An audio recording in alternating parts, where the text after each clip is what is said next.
Clyburn. He's the Assistant Democratic Leader in the House. Welcome, sir. Thank you for having Did you me. happen to hear any of that? I think I heard all of it and watch it as well. I know Your quite thoughts? a few of those people. I'm sorry? Your thoughts? Oh, well, you know, I hope they're successful in getting this administration to focus its attention on the African American community. I would like to say, however, I think that people make a tremendous mistake when you look at the inner city and say that is the African American problem. The fact of the matter is the majority of African Americans in this country still live in the South, basically in rural communities, many of which I represent here in the Congress. I always maintain that the reason we have these crises in our cities is because we have never had a successful rural development program going in the country. We have people in rural communities that will remain in those communities if we carried opportunities to them. That's what infrastructure is all about. I've been listening to the President talk about infrastructure, big, giant infrastructure program. Well, the infrastructure program for me is more than roads and bridges. It's about water. It's about sewage. It's about broadband connection. It is about saying to those kids at Scotch Branch High School, where Brown versus Board of Education all started, even today, there are less than 40% adoption rate in those homes when it comes to broadband. So if we are really serious about developing an African American community, closing the education gap, closing the income gap, then we have got to carry programs into these rural communities. I've been fighting for it ever since I've been here. If you look in the Recovery Act, you will see that I've inserted a little formula in that act called 10-20-30. It was put into 4 parts of the Ag Bill that we had. Well, sir, yes. Sir, let me ask you this, because Donald Trump assembled all of these African American people so that they could celebrate African American History Month. Mr. Trump billed this as a listening session. Did he reach out to you at all to attend this meeting? Oh, no, I don't see any African Americans there who are in government. Armstrong Williams, I know very well, who was there. He is from my congressional district, his family. But most of the friends. people, well, I guess what I'm getting at is most of the people in this listening session were supporters of Donald Trump's during the campaign. Should he have, widened the circle?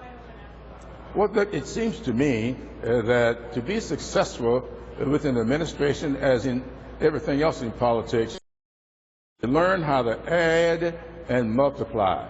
This whole thing of subtracting and dividing, and so much, even that appointment last night to the United States Supreme Court, that is an appointment that will divide America like I have never seen it divided before. You may think this campaign was divisive, but you just see what happens as this vetting takes place. And I would hope, in the President's word, that there's extreme vetting.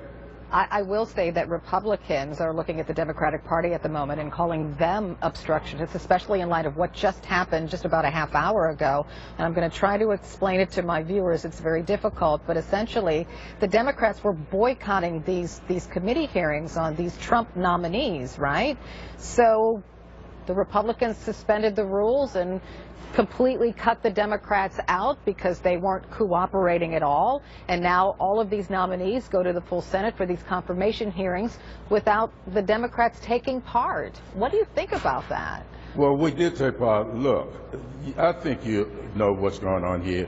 Rushing these things through, not allowing for full vetting to take place, putting these names up before the paperwork is ever turned in. I think that we have a right to vet these nominees. We should know what's in their records. They're all taking their signals from a president that we just elected who refused to show his income taxes. We learn a lot about people when we look at their income taxes.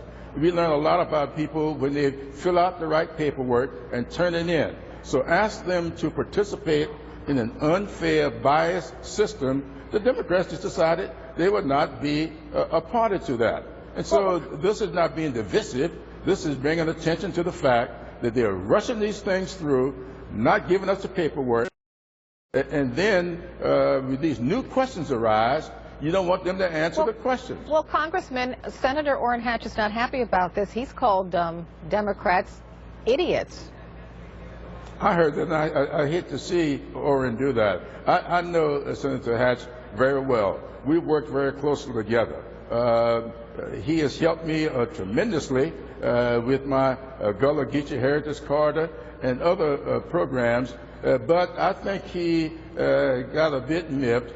But I think he's cooled down a little bit today. No, he didn't. He just moments ago called Democrats shameful. He has not cooled down. He seems to be angrier than ever. Well, he may be, but I would hope he would just recognize that a lot of what is taking place today came out of the Republican playbook. Republicans had the same thing going on with Obama in the first year of his administration. We have seen so wait a minute. Happen. So wait a minute. Is that the Democrats' goal to you know? No, it is our goal to remind Republicans what's good for the goose is good for the gander. That is all this is. Slow this process down. Bring the paperwork in.